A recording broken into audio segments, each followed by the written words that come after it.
আচ্ছা বলেন, আমাদের সমাজে ভ্রূণ হত্যা আছে না নাই? এমন অহরহ ঘটনা পাবেন।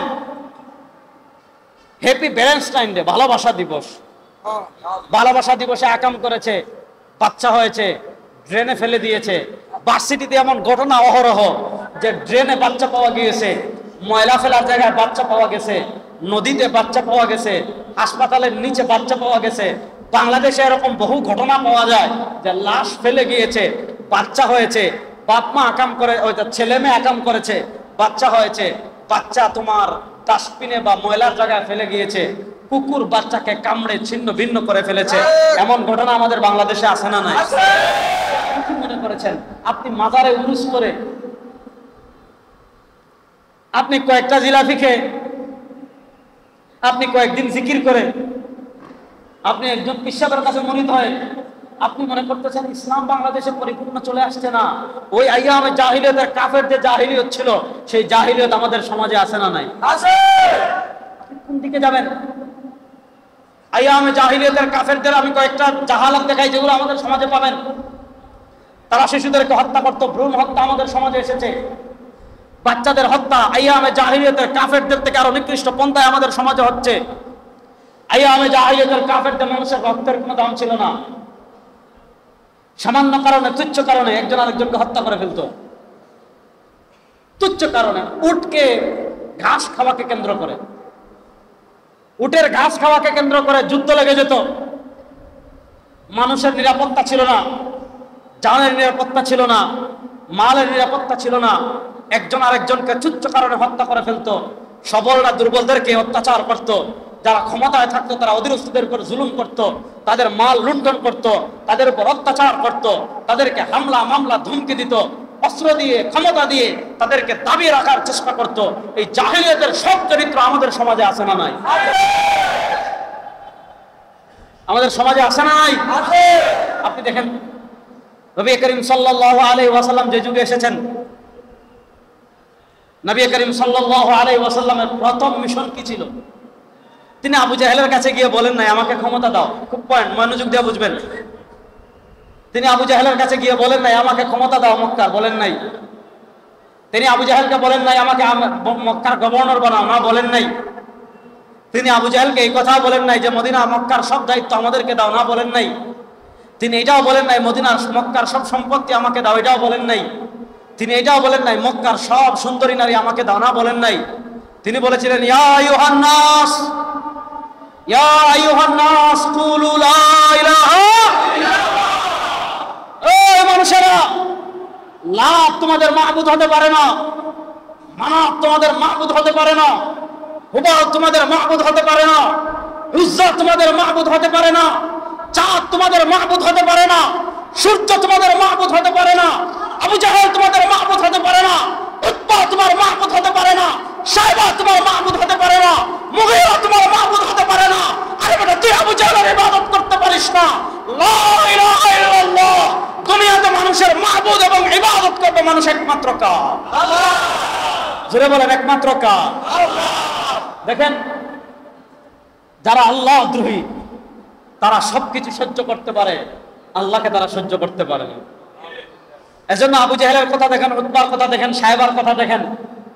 তাদের ক্ষমতা ছিল, অস্ত্র ছিল, সৈন্য ছিল, সাহায্য ছিল, সব কিছু দিয়ে তারা মনে করেছিল পিঁপড়াকে যেমন আমরা পিষে ফেলি, পিঁপড়াকে যেমন আমরা পিষে ফেলি, আবু জাহেল মনে করেছিল মক্কা ইসলামকে পিষে ফেলবে।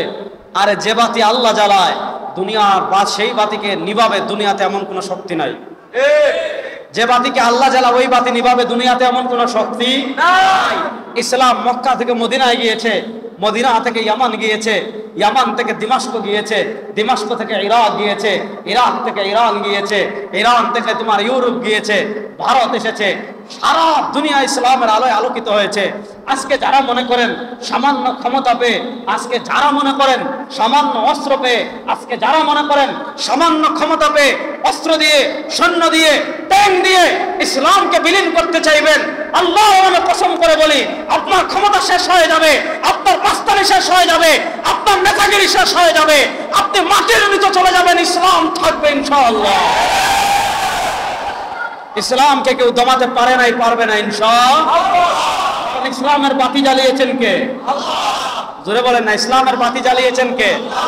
এবার দেখেন, আইয়ামে জাহিলিয়াতে মানুষ হত্যা করা হতো। আজকে আমাদের বাংলাদেশে দেখেন, এমন কোনো দিন নাই, এমন কোনো দিন নাই, এমন কোনো মুহূর্ত নাই, আপনি পত্রিকার কথা খুললে, আপনি ফেসবুক খুললে, আপনি ইন্টারনেট খুললেই দেখবেন আজকে আমাদের দেশে লবণের চেয়েও, নুনের চেয়েও মানুষ হত্যা করা সহজ হয়ে গিয়েছে। আপনি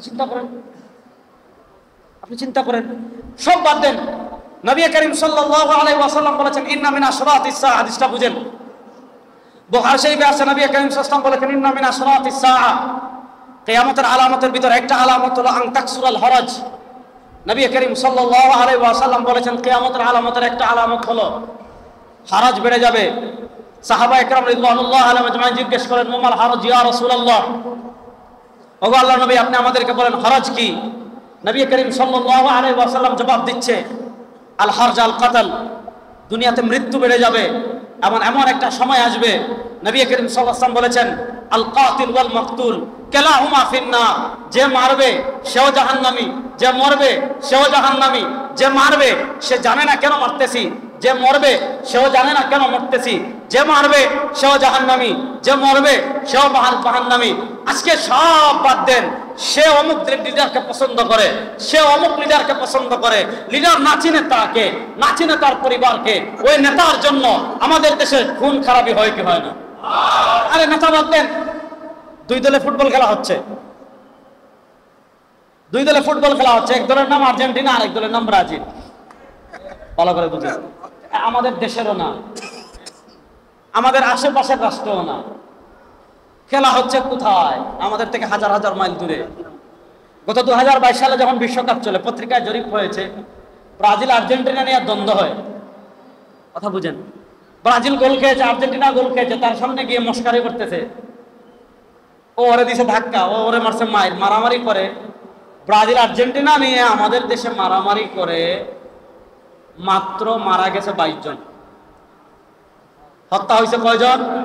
আল কাতিল ওয়াল মাকতুল কালাহুমা ফিন্নার, যে মারছে সেও জাহান্নামী, যে মরছে সেও জাহান্নামী। এবার দেখেন, নবী করিম সাল্লাল্লাহু আলাইহি ওয়াসাল্লামের আসার আগে যে জাহিলিয়ত ছিল, সেই জাহিলিয়তে মানুষের জানের নিরাপত্তা ছিল না, মানুষের মামের নিরাপত্তা ছিল না। আপনি বাইজেন্টাইন রাষ্ট্রের দিকে ছিলেন, বাইজেন্টাইনে মানুষের জানের নিরাপত্তা ছিল না, মালের নিরাপত্তা ছিল না। আপনি আরবের দিকে তাকান, আরবে মানুষের জানের নিরাপত্তা ছিল না, মানুষের মালের নিরাপত্তা ছিল না। যেই জাহিলিয়তকে আল্লাহ নবী ইসলাম দিয়ে বিদায় করেছেন, আজকে 1400 বছর পরে কোরআন লাভ করার পর, হাদিস লাভ করার পর, শরীয়ত লাভ করার পর, দ্বীন লাভ করার পর, সরওয়ারে দু আলমের আদর্শ লাভ করার পর, সেই জাহিলিয়ত আজকে আমাদের বাংলাদেশে আবার ফিরে এসেছে। আজকে ঘরে ঘরে হত্যা, ভাই ভাইকে হত্যা করে, মা ছেলেকে হত্যা করে, ছেলে মাকে হত্যা করে, বাপ ছেলেকে হত্যা করে, ছেলে বাপকে হত্যা করে, প্রতিবেশী প্রতিবেশীকে হত্যা করে, স্বামী স্ত্রীকে হত্যা করে, স্ত্রী স্বামীকে হত্যা করে।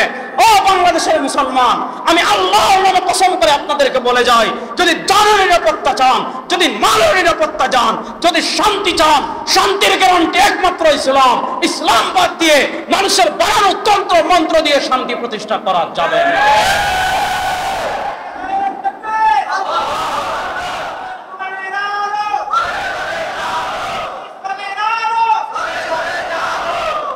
তাহলে বুঝেন, আইয়ামে জাহিলিয়াতে মূর্খতা ছিল, দূর করেছে ইসলাম। শিরিক ছিল, দূর করেছে ইসলাম। হত্যা ছিল, দূর করেছে ইসলাম। আরেকটা জিনিস আপনাদেরকে বুঝাই, আইয়ামে জাহিলিয়াতের কাফেরদের অর্থনৈতিক সোর্স কি ছিল? খুব মনোযোগ। আইয়ামে জাহিলিয়াতের কাফেরদের যে যত ধনী ছিল, তার সুদের খাতা তত বেশি ছিল। মনোযোগ, পয়েন্ট।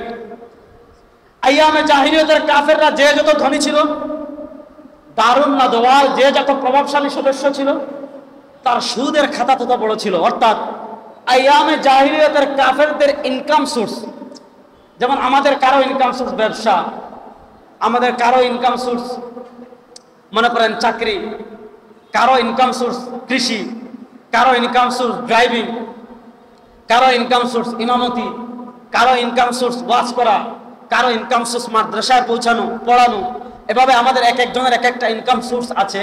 আইয়ামে জাহিলিয়াত যখন ছিল, নবী করিম সাল্লাল্লাহু আলাইহি ওয়াসাল্লাম প্রাতিষ্ঠানিক নবী হওয়ার আগের যে যুগ ছিল, ওই যুগে কাফেরদের ইনকামের অন্যতম সোর্স ছিল সুদ। বলেন অন্যতম সোর্স ছিল সুদ। একটু বলেন না, অন্যতম সোর্স ছিল সুদ, অর্থাৎ ঘরে ঘরে সুদ ছিল। আল্লাহ রাব্বুল ইজ্জত ওয়াল জালাল নবী করিম সাল্লাল্লাহু আলাইহি ওয়াসাল্লাম সুদের সাথে যুদ্ধ ঘোষণা করেছেন। লানাল্লাহু আকিলার রিবা, যে সুদ খায় তার উপর আল্লাহ লানত, যে সুদ দেয় তার উপর আল্লাহ লানত, যে সুদে সহযোগিতা করে তার উপর আল্লাহ লানত, যে সুদের সাক্ষী থাকে তার উপর আল্লাহ লানত। আল্লাহ সুদকে হারাম করে দিয়েছেন। ও মুসলমান, আইয়ামে জাহিলিয়াতের কাফেরদের অন্যতম সোর্স ছিল সুদ। আমি আপনাদেরকে জানতে চাই, আজকে আপনি ইসলাম পেয়ে পড়াই করেন, আজকে আপনি কোরআন পেয়ে পড়াই করেন, আজকে আপনি হাদিস পেয়ে পড়াই করেন, আজকে আপনি পীর নিয়ে দ্বন্দ্ব করেন, আমি অমুক পীরের মুরিদ, অমুক পীরের সাথে দ্বন্দ্ব করেন, আপনি অমুক খানকার মুরিদ, অমুক খানকার লোকে দ্বন্দ্ব করেন, আপনি অমুক সিলসিলা মানেন, অমুক সিলসিলার লোকে দ্বন্দ্ব করেন। ও মুসলমান, আইয়ামে জাহিলিয়াতের মানুষের ঘরে ঘরে সুদ ছিল, ঘরে ঘরে সুদ ছিল। আমি জানতে চাই, আমাদের বাংলাদেশের ঘরে ঘরে এনজিওর নামে, ব্যাংকিং সিস্টেমের নামে, সেবার নামে, ইন্টারেস্টের নামে, ঋণ দেওয়ার নামে, ক্ষুদ্র ঋণের নামে, জীবন বীমার নামে, আমি আপনাদের কাছে জানতে চাই, আজকে আমাদের বাংলাদেশের ঘরে ঘরে সুদ আছে না নাই? আপনি কি মনে করতেছেন? আপনি বলতে পারেন আমরা সব হুজুর এত দোয়া দুরূদ করি, পয়েন্টটা বুঝেন। সুদের সাথে যুদ্ধ ঘোষণা করেছেন কে? না, আল্লাহর নাম আর আসতে বলেন। সুদের সাথে যুদ্ধ ঘোষণা করেছেন কে? সুদের সাথে যুদ্ধ ঘোষণা করেছেন কে? হুজুর এত বড় মাহফিল হয়, এত দোয়া করি, আল্লাহর রহমত আসে না কেন? কেমনে আসবে? আপনি দেখেন আমাদের বাংলাদেশ গণপ্রজাতন্ত্রী বাংলাদেশ একটা রাষ্ট্র, এই রাষ্ট্রের নাগরিক আমরা। নবী করিম সাল্লাল্লাহু আলাইহি ওয়াসাল্লাম হাদিসে বলেন, আমার উম্মার উপর এমন একটা সময় আসবে সবাই সুদ খাবে। হাদিসটা বুঝেন, আমার উম্মার উপর এমন একটা সময় আসবে সবাই সুদ খাবে। যদি সুদ না খায়, ওয়াজাদা রিহাহু, সুদের বাতাস পাবে। আজকে এখানে আমরা যারা আছি, সুদের বাতাস আমরা পাই কি পাই না? কেমনে পাই? আমাদের বাংলাদেশের একটা রাষ্ট্র, প্রত্যেকটা রাষ্ট্রের ইকোনমি, প্রত্যেকটা রাষ্ট্রের ইকতিসাদ, প্রত্যেকটা রাষ্ট্রের অর্থনীতি দেখেন। আমাদের বাংলাদেশের যে রাষ্ট্র, এই গণপ্রজাতন্ত্রী বাংলাদেশ রাষ্ট্রের অর্থনীতি দাঁড়িয়ে আছে কার উপর? আর আসতে বলেন কার উপর? দেখেন এখানে যে দেখেন, এই যে জুন মাসে আমাদের বাজেট দেয়, এই যে জুন মাস শেষ হলো, আজকে জুলাই শুরু হলো, জুন মাসে যখন আমাদের বাজেট দেয়, তখন দেখবেন আমাদের মাননীয় মন্ত্রী মহোদয়, অর্থমন্ত্রী মহোদয় যিনি আছেন, তিনি বলবেন আমাদের মাথা পিছু ঋণ এত টাকা। পয়েন্টটা বুঝবেন, একটু কঠিন মাসালা। আমাদের মাথা পিছু ঋণ এত টাকা, $100, আচ্ছা ধরেন $20 মাথা পিছু ঋণ। মাথা পিছু ঋণ এত টাকা মানে কি? আমাদের বাংলাদেশের বাজেটে ঘাটতি থাকে, অর্থাৎ আমাদের রাষ্ট্রের যে বাজেট হয়, এই বাজেট পূর্ণ করার মতো টাকা আমাদের দেশের নাই। এখন কি করতে হয়? বাজেটের ঘাটতিটা পূর্ণ করার জন্য বহির্বিশ্ব থেকে ঋণ আনে, বিশ্ব ব্যাংক থেকে ঋণ আনে, আমেরিকা থেকে ঋণ আনে, চীন থেকে ঋণ আনে। এখন আমি আপনাদের কাছে জানতে চাই, এই যে বাজেটের ঘাটতি পূরণ করার জন্য যে ঋণটা আনা হয়, এই ঋণটা সুদ সহ না সুদ ছাড়া? তাহলে এই যে বাজেট, রাষ্ট্র যে ঋণ আনতেছে, এই ঋণ যদি ভাগ করে দেওয়া হয়, তাহলে আপনার মাথায় একটা অংশ আছে না নাই? তাহলে সুদের একটা বাতাস আপনার গায়ে লাগলো কি লাগলো না? এই জন্য আমরা উলামা একরাম সব সময় বলি যে আমাদের এত এত হাই লেভেলের বাজেটের দরকার নাই। আপনি বাজেট এমন করেন যে বাজেটে ঘাটতি থাকবে না। বাজেটে ঘাটতি কেন আসে? ঘাটতি এন আসার কারণ হলো আমাদের শীর্ষে যেগুলো আছে, এগুলা এক একটা, সবগুলা এক একটা ছাগল চোর। দেখেন না, কোরবানির সময় একটা ছাগল সব বের করে দিছে। এই রাষ্ট্র উন্নত হবে কেমনে বলেন আমাকে? এই দেশ সুদের অভিশাপ থেকে মুক্ত পাবে কেমনে বলেন আমাকে? এই দেশ উন্নত হবে বলেন কেমনে আপনাকে? এই দেশ মুক্ত হবে কেমনে আমরাকে? এই দেশের মাথায় আপনারা যাদেরকে বসিয়ে রেখেছেন, এরা এক একটা ডাকাত, সন্ত্রাস, চাঁদাবাজ, টেন্ডারবাজ, রাষ্ট্রের সম্পদ। আপনি চিন্তা করেন, আমাদের দেশে বাজেট যদি হয় 100 টাকা, এটা 90 টাকা লুট হয়ে যায়। এটা আমাদের একজন মন্ত্রী বলেছেন যে 100 টাকা যদি পাস করি, এটা কাজ আস্তে আস্তে আস্তে আস্তে কমতে কমতে কমতে কমতে এটা 10 হয়ে যায়। এবার বুঝেন, এই যে আজকে আমাদের সমাজের রন্ধ্রে রন্ধ্রে রন্ধ্রে রন্ধ্রে সুদ ঢুকে গিয়েছে। আপনি ব্যাংকে যান, ব্যাংকে সুদ। আজকে এনজিওরা, মুসলমান বলে যায় আপনাদের, আজকে এনজিওরা সেবার নামে, আজকে এনজিওরা উন্নতির নামে আমাদের ঘরে ঘরে ঘরে ঘরে ঘরে ঘরে সুদ, আমাদের ঘরে ঘরে ঘরে ঘরে সুদ পৌঁছাইছে কি পৌঁছায় নাই? বলেন, পৌঁছাইছে কি পৌঁছায় নাই? আমি আপনাদেরকে একটা জিনিস বলি, খুব ভালো করে বুঝবেন। মাসখানিক আগে আমি গিয়েছিলাম উজবেকিস্তান। ইমাম বুখারী রাহমাতুল্লাহ আলাইহি যে দেশে ঘুমিয়ে আছেন, ইমাম তিরমিজি রাহিমাহুল্লাহ যে দেশে ঘুমিয়ে আছেন, হযরত ইবনে আব্বাস রাদিয়াল্লাহু তাআলা আনহু যে দেশে ঘুমিয়ে আছেন, আমাদের আকীদার ইমাম ইমাম আবু মনসুর মাতুরিদি রাহিমাহুল্লাহ যে দেশে ঘুমিয়ে আছেন, আরো অসংখ্য ইমামগণ যে দেশে ঘুমিয়ে আছেন, সে দেশে আমি গিয়েছি। ইমাম বুখারী রাহমাতুল্লাহ আলাইহি, আমি সংক্ষেপে কারগুজারি শোনাচ্ছি কারণ সামনে আমার কথা অনেক আছে। ইমাম বুখারী রাহমাতুল্লাহ আলাইহির মাকবারায় আমি যখন গিয়েছি, ওইটার পাশে বিশাল হাদিসের ইনস্টিটিউট আছে। ওখানে আমি গিয়েছি, অনেক লম্বা কথাবার্তা তাদের সাথে বলেছি। খুব সংক্ষেপে আপনাদেরকে বলছি, ভালো করে শুনেন।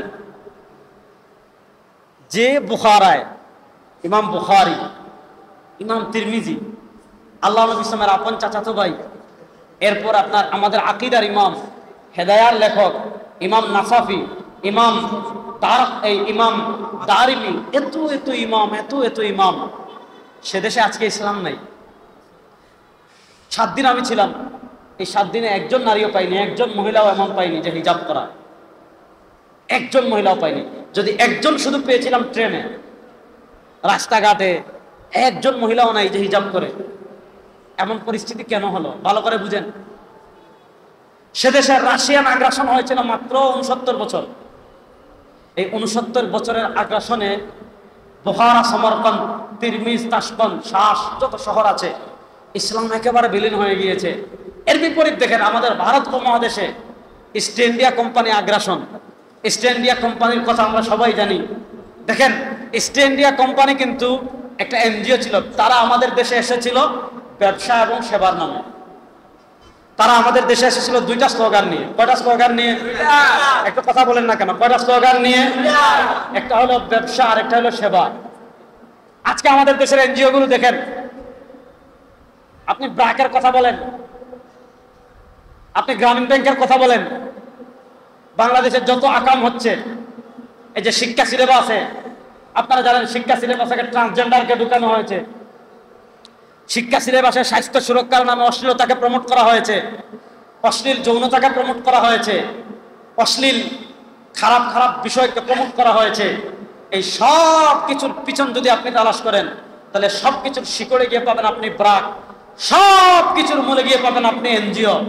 মুসলমান, আমি আপনাদেরকে বলে যাই, এনজিওর আজকে সেবার নামে, এনজিওর আজকে ব্যবসার নামে, আমাদের ঘরে ঘরে ঘরে ঘরে ঘরে ঘরে ঘরে ঘরে আজকে ইন্টারেস্টের নামে, আজকে ইন্টারেস্টের নামে, ব্যবসার নামে, ক্ষুদ্র ঋণের নামে, আইয়ামে জাহিলিয়াতের যে অভিশাপ, ঘরে ঘরে ঘরে ঘরে ঘরে ঘরে সুদ ছিল। বলেন, আজকে আমাদের বাংলাদেশের ঘরে ঘরে ঘরে ঘরে সুদ আছে না নাই?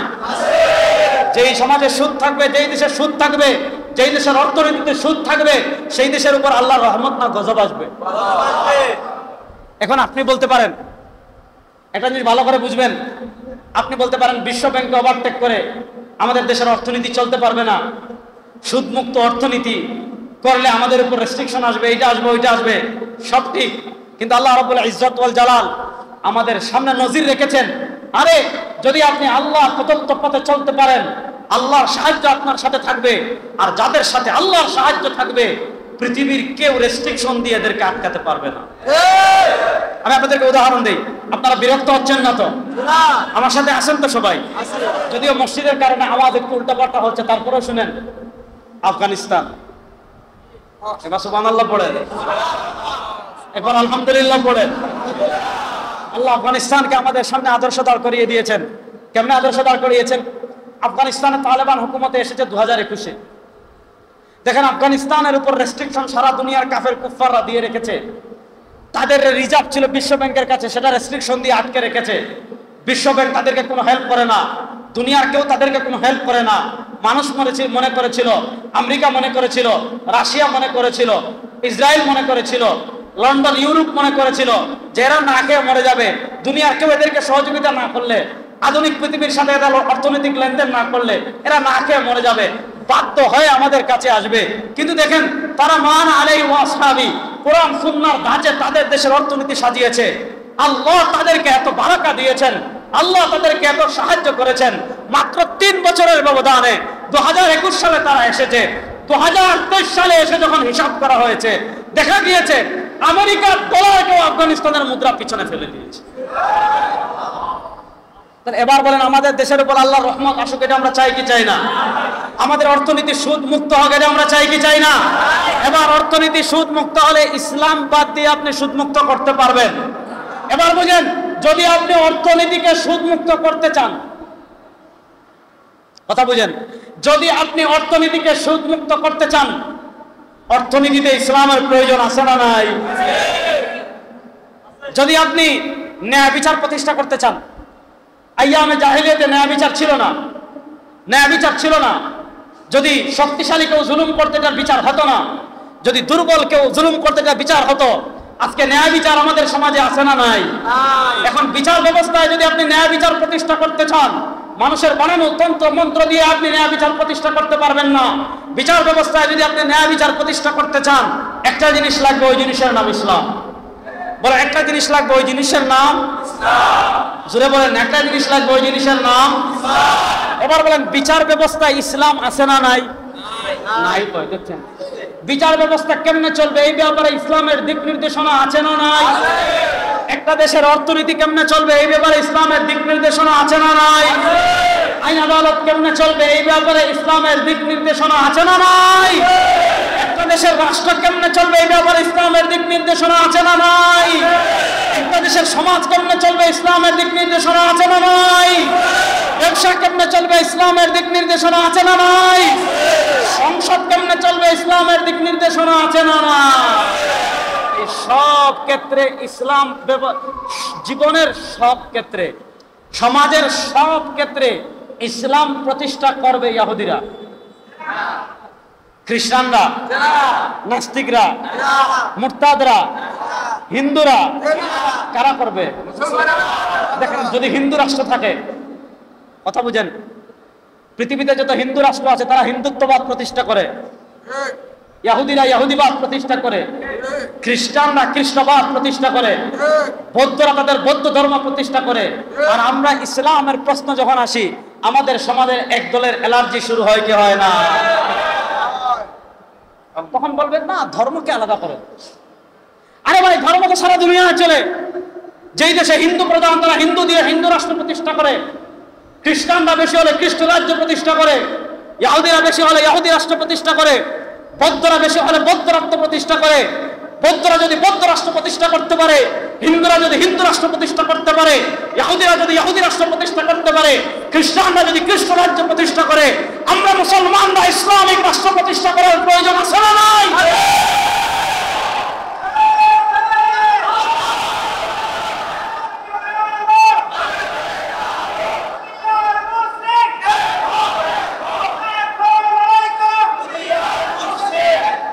এখানে হলো আমাদের সমস্যা। আমাদের সমস্যা কি বুঝছেন? ওই যে ব্রিটিশরা আমাদেরকে শিখিয়ে গিয়েছে, যে কথাটা আমি আপনাদেরকে বলতে চাচ্ছিলাম, এত লম্বা ভূমিকা দিচ্ছি। ব্রিটিশরা আমাদের মাথায় ইনজেকশন দিয়ে গিয়েছে। কি ইনজেকশন? ইসলাম এটা তো খুব শান্তির ধর্ম। ইসলাম শান্তির ধর্ম মানে কি? আপনি হালকায় জিকির করবেন, কোনো সমস্যা নেই। ইসলাম শান্তির ধর্ম মানে কি? আপনি 3 দিন ব্যাপী মহা পবিত্র উরুস শরীফ করবেন। টাকা লাগলে দিব, পয়সা লাগলে দিব, খানকায় বিল্ডিং লাগলে দিব। ইসলাম মানে কি? খুব সুন্দর। এখানে কোনো প্রতিবাদ নাই, এখানে রাজপথে নামা নাই, এখানে রাষ্ট্র প্রতিষ্ঠার আন্দোলন নাই, এখানে দিন বিজয়ের আন্দোলন নাই। ইসলাম একদম আপনি এই যে আমাদের দেশে মানুষ কি মনে করে, যিনি একদম ডানে বামে থাকাবেন না, অর্থনীতিতে ইসলাম আছে কিনা থাকাবেন না, সংবিধানে ইসলাম আছে কিনা থাকাবেন না, রাষ্ট্রে ইসলাম আছে কিনা থাকাবেন না, বিচার ব্যবস্থায় ইসলাম আছে কিনা থাকাবেন না, এই ইউনিয়ন পরিষদে ইসলাম আছে কিনা থাকাবেন না, তোমার সিটি কর্পোরেশনে ইসলাম আছে নাকি থাকাবেন না, এই যে নিচের দিকে থাকাবেন, ডানেও থাকাবেন না বামেও থাকাবেন না, মানুষ মনে করবে মাশাআল্লাহ উনি ওনার চেয়ে বড়। আরে না, আমার মুস্তাফা কামলিওয়ালা এসেছেন সব তন্ত্র মন্ত্রকে পায়ের তলায় পিষ্ট করে ইসলামকে প্রতিষ্ঠা করার জন্য। আমার নবী তান্দান শহীদ করেছেন, আমার নবী রক্ত ঝরিয়েছেন, আমার নবী জিহাদ করেছেন। প্রকৃত ইসলাম তারাই লালন করে যারা আল্লাহর জমিনে আল্লাহর দ্বীনকে বিজয় করার স্বপ্ন দেখে এবং মেহনত করে। আমাদেরকে এখনো 20 মিনিট বহু সময় সবর করেন, কথা তো এখন বাঁচতে শুরুই করলাম না, আপনি দেখেন 20 মিনিট, আপনারা বিরক্ত হচ্ছেন। এই ব্রিটিশরা আমাদের সমাজে একদল ভণ্ড তৈরি করছে। এই ভণ্ডদের কাজ কি জানেন? আপনাদেরকে মারামারিতে লাগাই রাখবে, কথা বুঝেন, আপনাদেরকে ছোট ছোট ছোট ছোট ছোট ছোট বিষয় মারামারিতে লাগাই রাখবে, কথা বুঝেন। এদের একদলের দেখবেন, একদলের লেকচারের বিষয় শুধু আপনি টুপি কোনটা পরবেন, হাতে গড়ি কোন হাতে পরবেন, অজুতে এদিকে ধুইবেন নাকি এদিকে ধুইবেন, পায়ে পানি এদিকে ডালবেন না নিচ থেকে ডালবেন, চশমা কি কালো পরবেন না সাদা পরবেন, তাদের আলোচনার বিষয় এগুলোই। প্রশ্ন হলো মনোযোগ মনোযোগ মনোযোগ। আল্লাহ রাব্বুল ইজ্জত ওয়াল জালাল যে পবিত্র কোরআনে বললেন হুয়াল্লাযী আরসালা রাসূলাহু, তিনি আল্লাহ তার রাসূলকে প্রেরণ করেছেন বিল হুদা, হেদায়েত দিয়ে, ওয়াদিনিল হাক্কি, একটা সত্য ধর্ম দিয়ে। কেন? লিইয়ুযহিরাহু আলা দ্বীনি কুল্লি, সবার উপর বিজয় করার জন্য ইসলামকে। এবার বলেন, যারা ইসলাম বিজয় করতে চাইবে না, সামান্য লাল চা খেয়ে ইসলামকে বিক্রি করে দিবে, 1000 টাকার নোট পেয়ে ইসলাম বিজয়ের স্বপ্ন বাদ দিয়ে দিবে, নেতার চামচামি করে ইসলামকে বাদ দিয়ে দিবে। আমরা নেতার চামচামি করি না, আমাদের নেতা পীর যদি কোরআন সুন্নাহ অনুযায়ী চলে আমরা পীরের সাথে আছি। আমাদের নেতা যদি কোরআন সুন্নাহ বাদ দেয়, আমাদের নেতাকে আমরা ছাড়তে এক মুহূর্ত দেরি করব না। আল্লাহর জমিনে আল্লাহর দ্বীন বিজয়ের মেহনতে আমরা আছি না নাই? কারা কারা আছেন ইনশাআল্লাহ? আল্লাহর জমিনে ইসলামের বিজয়ের স্বপ্ন আমরা দেখতে চাই কি চাই না? কার স্বপ্ন দেখো মিয়া, কাকে আদর্শ মানো, কার কামলিওয়ালার আদর্শে তুমি চলে আসো। তুমি নেতাকে মানবা, কিয়ামতের দিন তোমার নেতা তোমাকে চিনবে না। আরে তোমার নেতা জান্নাতি না জাহান্নামী, এটা কি তুমি বলতে পারবা? কিয়ামতের দিন একজন আছেন, সারা দুনিয়ার সবাই সবাইকে বলে যাবে। মুসা কালিমুল্লাহ বলে যাবেন, ঈসা রূহুল্লাহ বলে যাবেন, ইব্রাহিম খলিলুল্লাহ বলে যাবেন।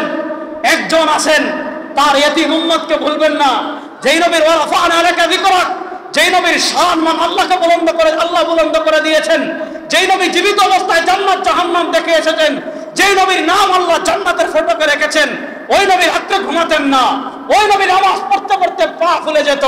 কার জন্য তিনি চিন্তা করতেন? একমাত্র তার ইয়তীম উম্মতের জন্য। যেই দিন সারা দুনিয়ার মানুষেরা, সকল নবীরা তার উম্মতকে বলে যাবে, সরওয়ারে দু আলম বলেন, ওই দিন ফাখিরু সাজিদান ওয়া আহমাদুল্লাহ বিমাহামিদিহি, সেই দিন আমি আল্লাহর আরশের নিচে সিজদায় পড়ে আমার উম্মতের জন্য এমন ভাবে দোয়া করতে থাকবো, এমন ভাবে আল্লাহর প্রশংসা করতে থাকবো, আমার হাবিবের প্রশংসায় আল্লাহর রহমতের সাগরে জুস এসে যাবে। সুতরাং সব বাদ দাও, দুনিয়াতে তো গাম ঝরাইবে একজনের জন্য। আপনার ঘাম দুনিয়ার কোন ব্যক্তির জন্য ঝরবে না, আপনার ঘাম ঝরবে সরওয়ারে দু আলমের আদর্শ বাস্তবায়নের জন্য। এখানে জি কয় না, দেখছেন এতক্ষণ ওয়াজ ঠিক ছিল, এমন বেলাইনে যাইতেছেন না। আমার ঘাম ঝরবে একমাত্র নবীর আদর্শ বাস্তবায়নের জন্য ইনশাআল্লাহ। আমার পকেটের টাকা ব্যয় হবে একমাত্র নবী করিম সাল্লাল্লাহু আলাইহি ওয়াসাল্লামের আদর্শ বাস্তবায়নের জন্য ইনশাআল্লাহ। আমার শ্রম মেহনত ব্যয় হবে একমাত্র সরওয়ারে দু আলমের আদর্শ বাস্তবায়নের জন্য ইনশাআল্লাহ। আমি দুনিয়ার কোন নেতার জন্য, কোন ব্যক্তির জন্য জীবন দেওয়ার জন্য প্রস্তুত হব না। আমার কামলিওয়ালা মুস্তাফা সরওয়ারে দু আলমের আদর্শ বাস্তবায়নের জন্য যদি আমার জীবন রক্ত দেওয়ার জন্য প্রস্তুত, আমি যদি আমার জীবনও বুঝিয়ে দেই, আমার নেতার জন্য জীবন দিলে আমার নেতা আমাকে কবরে মনে রাখবে না, হাসরে মনে রাখবে না। আর যদি আমি কামলিওয়ালার আদর্শ বাস্তবায়নের জন্য জীবন দেওয়ার জন্য প্রস্তুত হয়ে যাই, আমার নবী বলেন তুই ইন্তেকাল করতে দেরি, হাউজে কাউসারে আমি তো অভিনন্দন নিয়ে দিয়ে যাব। আজকে আমাদের সমস্যা হলো এই জায়গায়, পয়েন্টটা বুঝবেন। আজকে আমাদের সমস্যা হলো এই জায়গায়। কোন জায়গায়? আজকে আমরা আংশিক ইসলামে সন্তুষ্ট হয়ে গিয়েছি। খুব গুরুত্বপূর্ণ পয়েন্ট বুঝেন। আজকে আমরা খণ্ডিত ইসলাম চর্চা করি। আজকে আমরা খণ্ডিত ইসলাম চর্চা করি। এই খণ্ডিত ইসলাম চর্চা করার কারণে আজকে আমাদের